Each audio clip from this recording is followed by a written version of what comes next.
Welcome to Reaction with me, Iain Martin, editor of Reaction. If you're not a subscriber to Reaction on YouTube, just hit the subscribe button below. And I'm joined by Steffen Grimberg, a leading German journalist who, of course, will be known to Reaction subscribers having written for Reaction. Welcome, Steffen. Hi, Ian. Good evening. Good evening. So we're keen to hear more about Olaf Scholz, who is newly, Chancellor of Germany, and about to become one of the most significant, if not the most significant, players in European politics, but is not much known outside Germany, although he's a very long established politician. But I mean, what should we know about this? Who about Scholz? Who is Olaf Scholz? Well, Olaf Scholz is a Hamburg guy, you might say. So he's not really averse to a kind of Britishness in the German way, you might say. So he is not really that well known on the international stage because he's this um, rather. He's not a shy character, but he doesn't need to stand out in the limelight. That has been one of his most significant things in all these decades. He's been actively involved in German politics. I mean, he's been an established figure within his own party, the Social Democratic Party, the SPD, for the past 3 decades. And he's been general secretary. He's been in regional state governments all over the place. He's served under the first Red-Green coalition as a government minister at federal level, and now, of course, he's been the vice chancellor in the last grand coalition under Angela Merkel for a couple of years. So, in a way, it is quite interesting that such a leading figure could play such a kind of low-lying role in international politics for such a long time. But I think that's kind of his, you might say, his personal USP. Olaf Scholz is a very calculated and very controlled person. He only speaks out when he's really got his things straight, when he knows that he's right, or at least when anything else wouldn't help it at all. So he's quite a controlled guy, and I think what we are going to see is quite a controlled kind of politics. Not like Angela Merkel was kind of controlled politics driven by, let's say, scientific advice and domoscopic recommendation. Mm. But he's kind of a long-term strategy guy. So you might think of him as the motherhood man of German politics, really. And what sort of reception has he had in Germany, or his elevation? Merkel going is a very big deal. His arrival on the stage as the dominant figure, it must be fascinating. Are people excited about his arrival, or curious about what kind of chancellor he's going to be? Well, in the first instant, it was like nobody had him on his or her cards.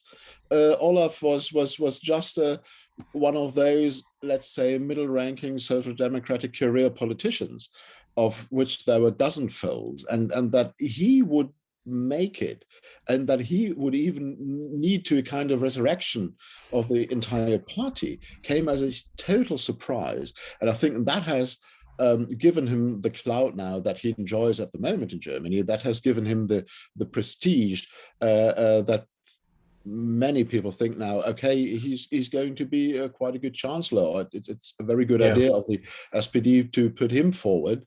And perhaps not one of the younger guys. I mean, if you look at the current government, which is going to be sworn in today, he is, of course, one of the older established figures, whereas Angela Baerbock, our new foreign minister, she's only 40.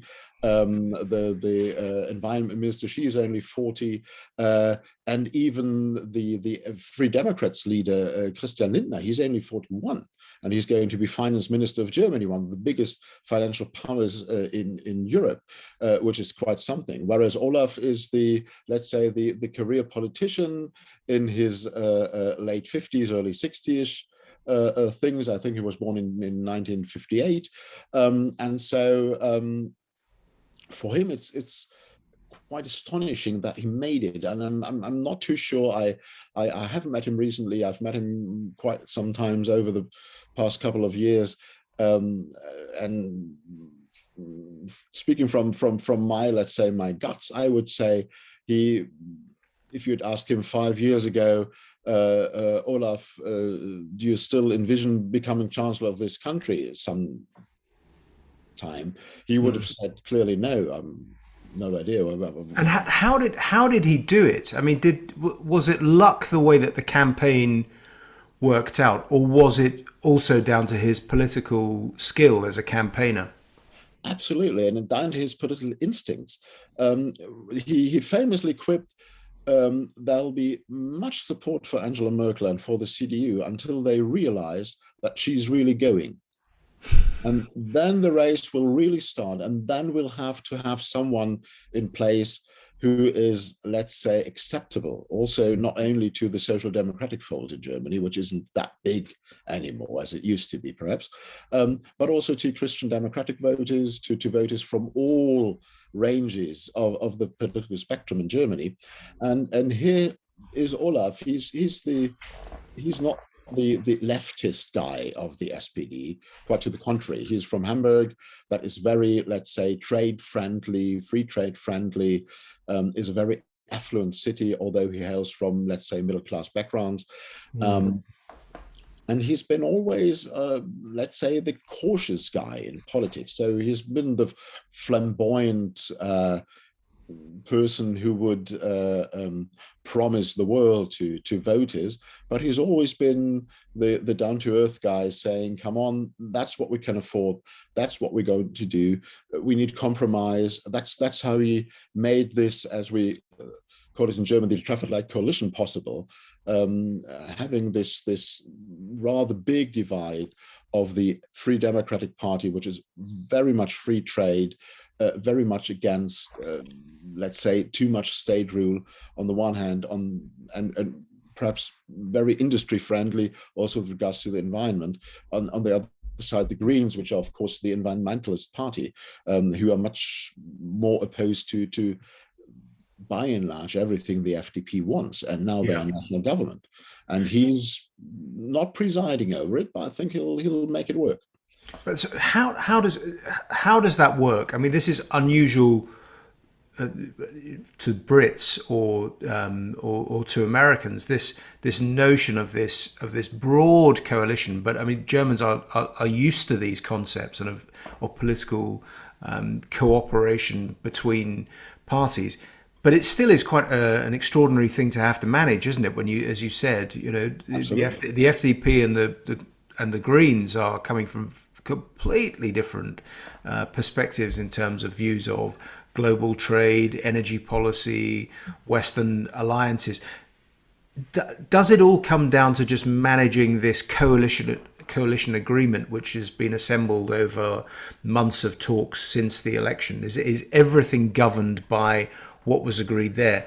What happens if you get something unexpected, some kind of conflict, or Russia does something, as it may be about to in the Ukraine? Is it then down to the coalition to negotiate internally, or can the Chancellor, Scholz in this case, lead?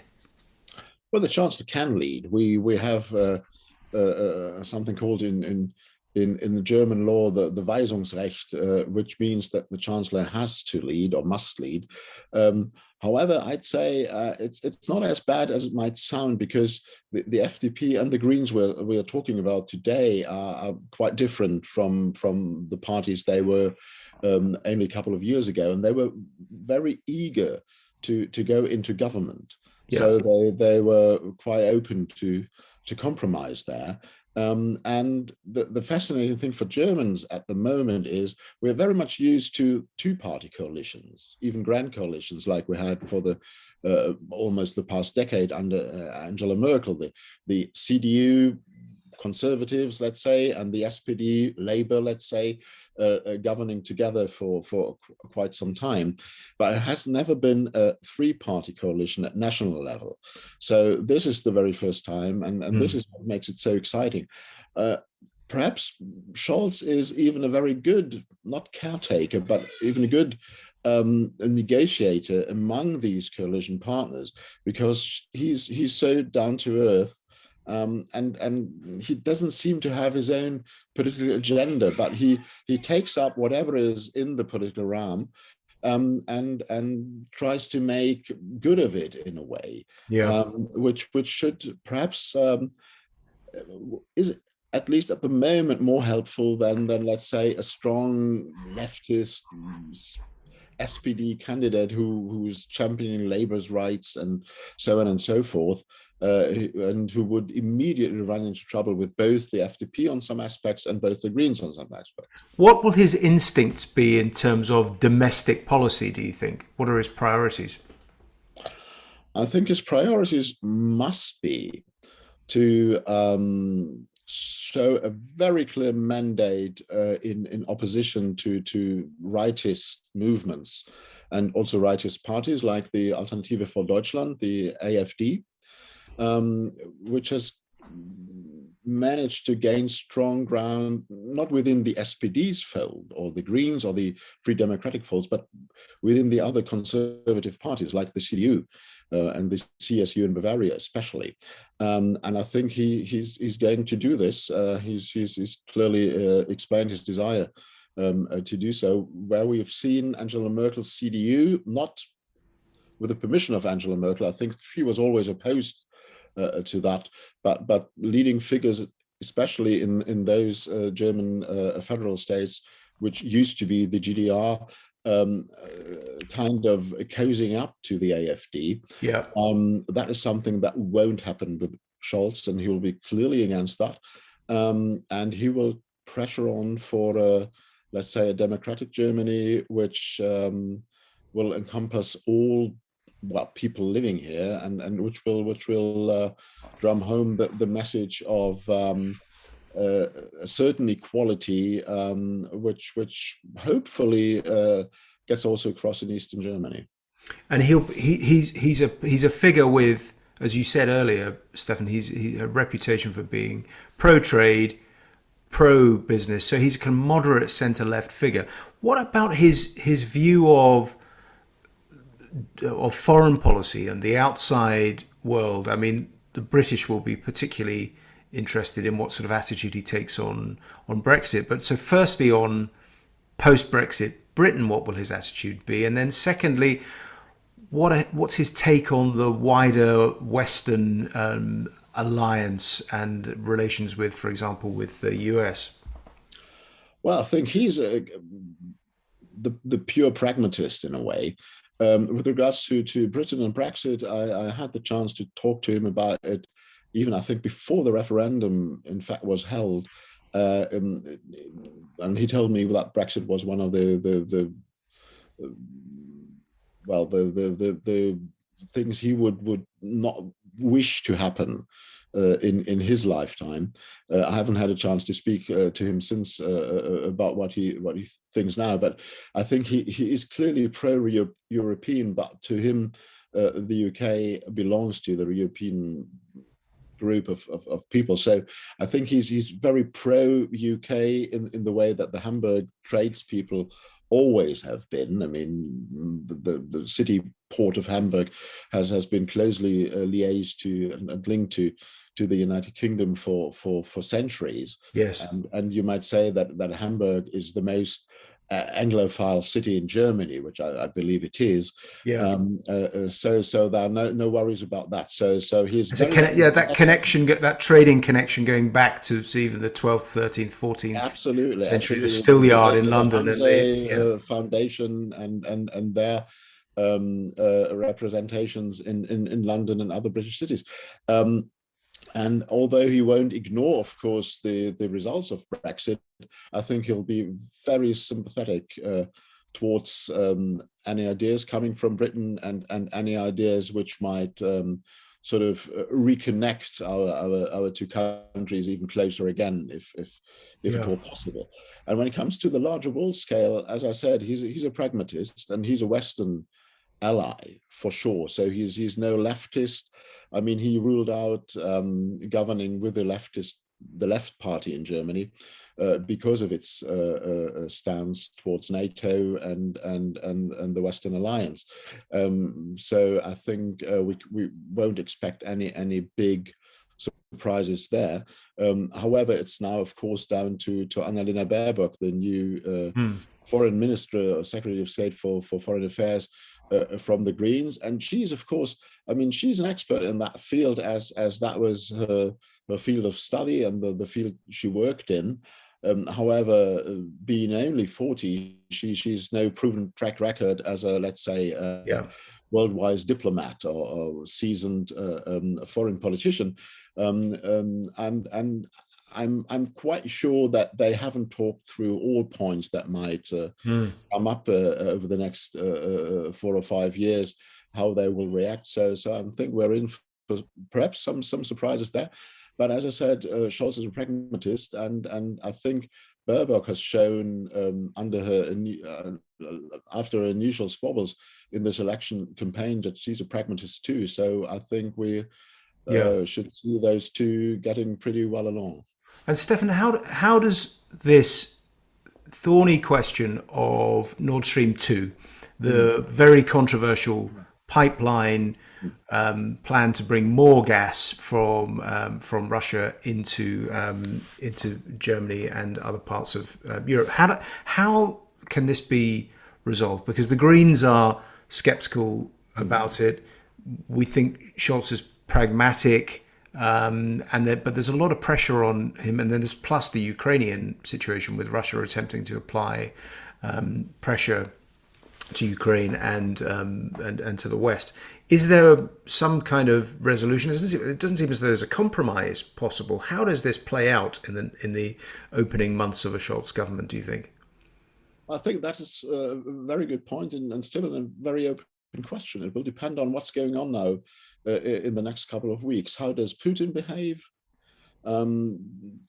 Will Russia be, let's say, nice enough so that Scholz can convince the Greens in a pragmatic way that is something some let's say bittersweet pill they have to swallow now for the moment?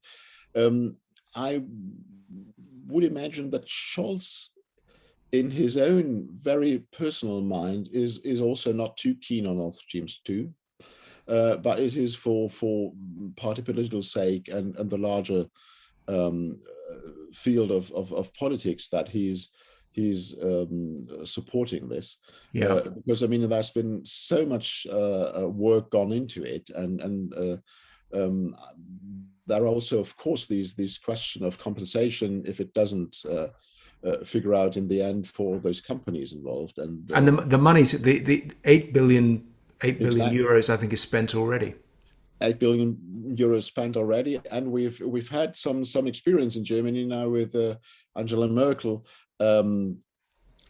cutting short the time of nuclear power stations, and how much compensation these companies won from the government in the end, and so of course there's some fear that the same thing will come up again with all those companies involved in Nord Stream 2, and Scholz, ever the clever, pragmatic, and mind you, I mean, he was the finance minister of the Grand Coalition. He's not come from nowhere, but he was the Chancellor, so he knows exactly what he's talking about, and so I think he will monitor the situation very, very closely, and in the end will decide perhaps a bit Angela Merkel-ish. I mean, many German papers have said, well, he's really the heir apparent, because he will react in more or less the same cautious way as she did her politics for so many years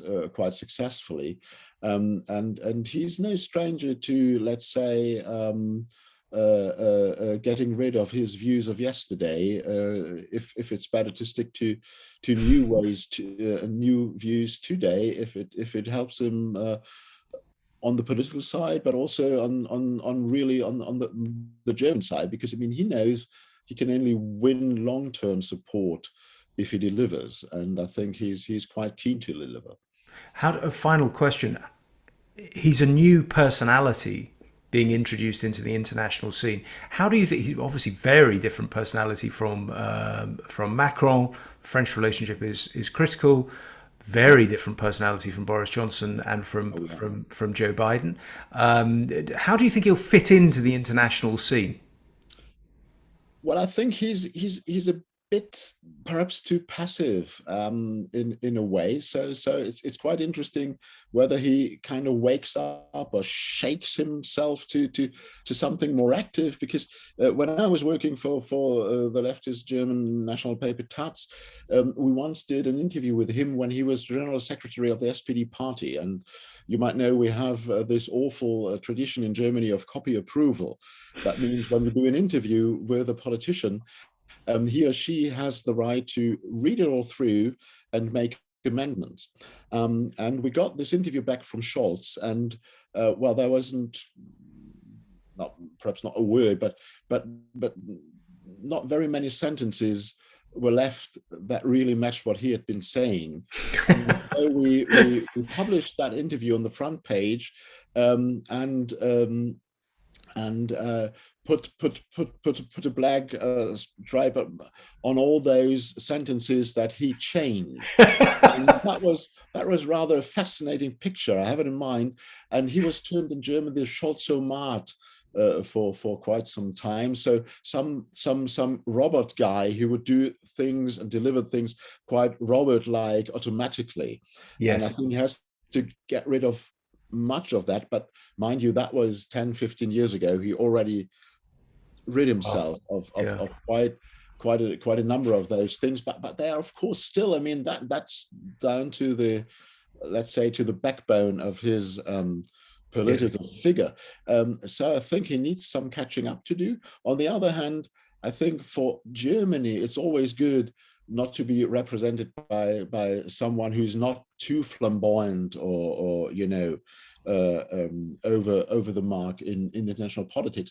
So he will really be more like a diplomat, perhaps, in foreign politics, Yeah. not so much like a foreign politician. Well, Stefan, it's going to be so intriguing to see how he does. And thank you for that really fascinating insight into Olaf Scholz, the new Chancellor of Germany, and a great overview from you. Thank you very much on the German situation. If you're not a subscriber to Reaction on YouTube, just hit the subscribe button below, and also you can visit the site to become a member of Reaction, where you get my weekly newsletter on politics, also Maggie Pagano on business, Tim Marshall on geopolitics, and fabulous writers on all sorts of subjects. And Steffen Grimberg, thank you so much for spending time with us and explaining all of that. Thank you for joining us. My pleasure. Good night.